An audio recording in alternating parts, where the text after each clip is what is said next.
Kita ke informasi berikutnya, keluarga Imam Maskur, korban penganiayaan oknum Pas Pampres hingga tewas, menunjuk tim kuasa hukum dari kantor Hotman Paris untuk menuntut keadilan. Mereka meminta 3 anggota TNI yang jadi tersangka dihukum maksimal.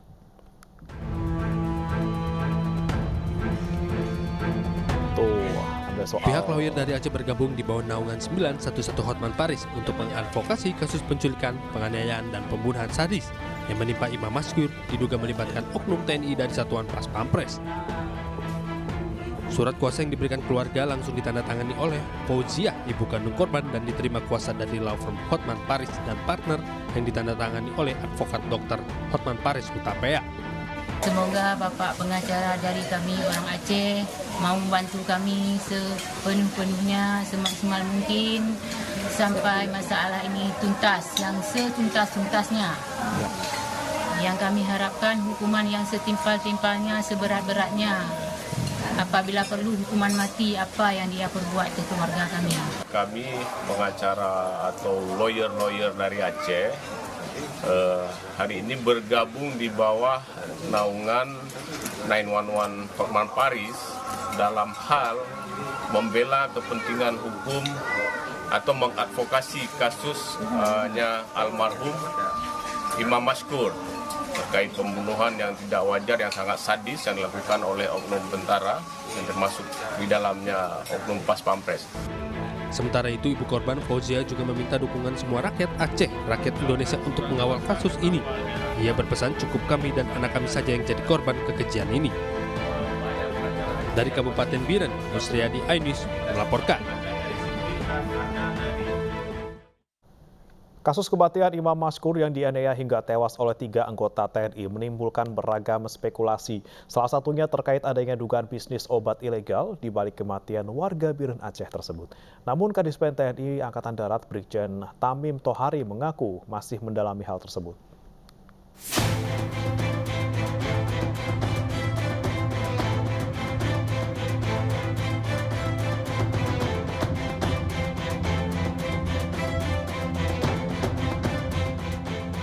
Sejumlah spekulasi liar muncul terkait kasus penculikan dan penganiayaan oleh 3 anggota TNI yang menyebabkan warga Biren Aceh, Imam Maskur, tewas. Salah satunya terkait dugaan bisnis obat ilegal jaringan Aceh. Sebab kasus ini bermula saat Imam Maskur yang diduga penjual obat ilegal berkedok jualan kosmetik diculik dari tokonya di kawasan Ciputat oleh 3 anggota TNI yang menyamar jadi polisi. Dugaan adanya jaringan Aceh dalam kasus kematian Imam Maskur ini diperkuat oleh pernyataan Komandan Pomdam Jaya Kolonel CPM Irsad Hamdi Bey Anwar. Menurut Kolonel Irsad, 3 anggota TNI yang telah ditetapkan tersangka itu merupakan orang Aceh yang bertugas di Jakarta dan mengetahui aktivitas korban.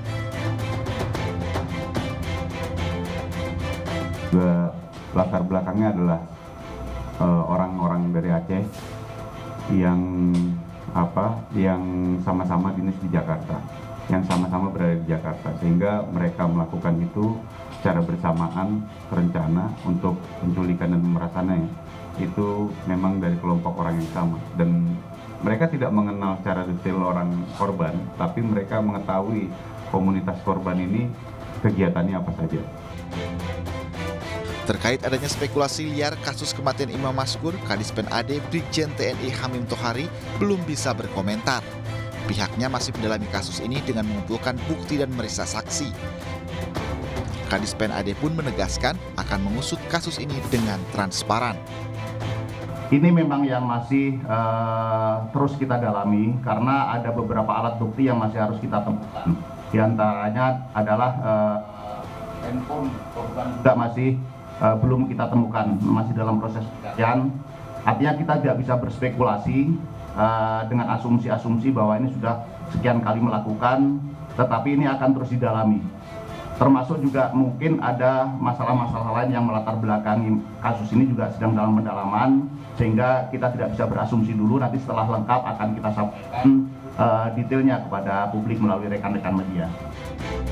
Dugaan adanya motif lain selain pemerasan di kematian warga Biren Aceh ini disampaikan psikolog forensik Reza Indragiri. Reza melihat ada yang tak lazim dalam aksi dugaan penculikan korban, di mana para korban seolah-olah tidak berusaha menutupi kejahatannya dengan menyebarkan rekaman dan diunggah ke sosial media. Apakah ada kemungkinan bahwa rekaman itu dibikin sedemikian rupa tidak hanya untuk dikirim ke keluarga korban, tapi dikirim ke pihak lain, seolah menjadi bukti bahwa, tanda petik, kami sudah bekerja dan ini adalah buktinya. Spekulasi kedua, adakah kemungkinan masalah narkoba, penyalahgunaan obatan terlarang juga berlangsung dalam kasus ini? Atau yang ketiga, adakah kemungkinan bahwa 3 orang tersangka ini tak lebih tak kurang adalah eksekutor dalam sebuah kejahatan yang terorganisasi, dalam sebuah bisnis yang menjadikan kejahatan sebagai modusnya? Kalau ini merupakan kejahatan terorganisasi, maka sudah barang tentu penyelidikan dan penyidikan tidak hanya mengincar para eksekutor, tapi juga mencari tahu adakah mastermind-nya atau intellectual dadernya, dan adakah kemungkinan pihak lainnya juga melakukan obstruction of justice. Saat ini polisi telah menetapkan 3 anggota TNI menjadi tersangka, yakni Praka RM, Praka HS, dan Praka J. Selain anggota TNI, ada juga warga sipil yang menjadi tersangka dan ditahan di Polda Metro Jaya. Pom Dam Jaya mengungkap para tersangka menculik dan menganiaya Imam Maskur karena hanya ingin memeras harta korban. Tim Liputan iNews melaporkan. Sementara itu pemirsa, Presiden Joko Widodo meminta 3 anggota TNI yang menganiaya warga hingga tewas ditindak tegas. Menurut Jokowi, semua warga sama di mata hukum.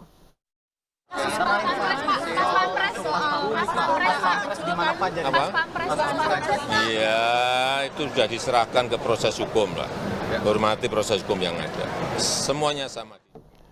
Pemirsa, kepergian Imam Maskur, korban penganiayaan anggota TNI, meninggalkan duka yang mendalam bagi sang kekasih Yuni Maulida. Meski sempat dinyatakan video penganiayaan yang tersebar adalah hoax, namun Yuni mengatakan mengenali suara di video tersebut yang memang benar adalah suara kekasihnya.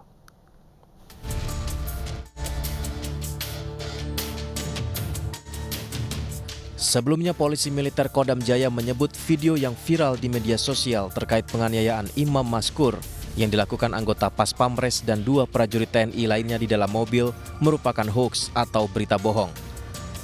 Komandan Polisi Militer Pomdam Jaya, Kolonel CPM Irsyad Hamdi B. Anwar memastikan, dalam video itu bukanlah Imam Maskur, namun hanya video percakapan keluarga dengan Imam Maskur menggunakan bahasa Aceh. Itu bukan, itu hoax itu. Itu tidak ada kaitannya dengan kejadian ini. Berarti yang video viral bukan. Itu bukan salah satu dari saksi maupun korban. Saksi yang sudah kami periksa jumlah 8 orang, baik dari pihak keluarga, pihak korban yang pada saat kejadian pertama itu menolong korban untuk supaya tidak diculik. Jadi mereka ini datang, kemudian berusaha mengambil korban. Tapi sebelumnya warga sekitar toko itu coba memberikan perlawanan. Nah, itu ada 3 orang yang kita periksa. Sementara itu, Yuni Maulida, kekasih Imam Maskur yang seharusnya merencanakan pernikahan usai bertunangan dengan korban, mengungkapkan bahwa video yang tersebar memang video dengan suara asli korban dan bukan hoax. Ini juga kan beredar video ya, mungkin Mbak Lida juga tahu, beredar video sesaat sebelum kejadian itu viral. Apakah memang video ini diterima oleh keluarga dari pelaku? Iya, dikirim ke adiknya almarhum. Siapa yang mengirimkan? Lewat nomor almarhum sendiri. Oh, oke. Anda sudah sempat menonton video itu juga, Mbak? Sempat. Kapan itu kejadiannya? Baru-baru saya, Pak, baru-baru ngeliat. Baru-baru lihat ya? Cuman saya mengenali kalau itu memang suaranya almarhum. Wakil Ketua Komisi 3 DPR RI Ahmad Sahroni turut buka suara usai unggahan video tersebut dinyatakan hoax. Sahroni yang juga sempat mengunggah video tersebut mengatakan, dalam postingannya ia tidak menyebut siapa pelakunya, justru netizenlah yang mengungkapkan terduga pelaku dari kalangan anggota TNI. Imam Maskur yang diduga merupakan penjual obat-obatan ilegal diculik di kawasan Ciputat 12 Agustus 2023. Ia ditemukan meninggal dunia di Rumah Sakit Pusat Angkatan Darat Kamis 24 Agustus lalu. Hingga hari ini proses penyelidikan terus dilakukan. 8 saksi diperiksa terkait kasus ini termasuk pihak keluarga korban dan warga sekitar kejadian penculikan. 3 pelaku ditetapkan yakni Praka RM, Praka HS, dan Praka J. Polisi Militer Kodam Jaya juga mengungkapkan bahwa 1 warga sipil yang merupakan kakak ipar Praka RM juga telah diamankan Polda Metro Jaya. Sebelumnya pelaku meminta uang tebusan sebesar 50 juta rupiah kepada keluarga korban. Akibat kasus ini, ketiga anggota TNI yang juga merupakan satuan Pas Pamres terancam hukuman mati. Tim Liputan iNews melaporkan. Pemirsa, Bid Propam Polda Sumatera Utara memanggil dan memeriksa Kapolres Dairi AKBP Reinhard Habonaran Nainggolan yang diduga melakukan pemukulan terhadap anggotanya. Sementara korban masih dirawat intensif di rumah sakit.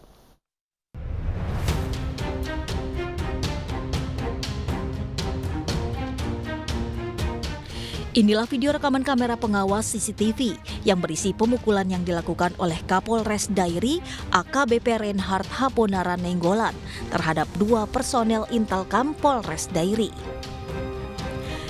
Hingga kini Kapolres Dairi telah dipanggil oleh Bid Propam Polda Sumatera Utara untuk dimintai keterangan terkait pemukulan yang dilakukannya. Polda Sumatera Utara juga telah meminta keterangan terhadap 2 personel yang menjadi korban amukan Kapolres dan keterangan dari personel lainnya yang saat itu berada di lokasi kejadian. Akibat dari pemukulan tersebut, 2 personel Intelkam Polres Dairi terpaksa dilarikan ke rumah sakit dan menjalani opname setelah dianiaya oleh Kapolres Dairi AKBP Reinhard Habonaran Nainggolan. Kalau kondisi sudah agak lumayan, tetapi mau tiba-tiba kepala saya masih pening. Untuk selanjutnya berobatnya kemana nih kita? Rencana karena seringkali dari mulai tadi pagi pening, rencana mau CT scan ke Medan. Masih berproses ya. Jadi kita tunggu, Kapolres sudah diminta keterangan oleh Propam dan tentu Propam juga meminta atau memeriksa untuk mendapatkan keterangan-keterangan dari yang lain. Kini kedua personel Intelkam Polres Dairi masih menjalani perawatan secara intensif di Rumah Sakit Umum Daerah Sidikalang. Sementara tim Polda Sumatera Utara tengah mendalami kasus ini. Dari Medan, Sumatera Utara, Aminur Rashid, iNews melaporkan.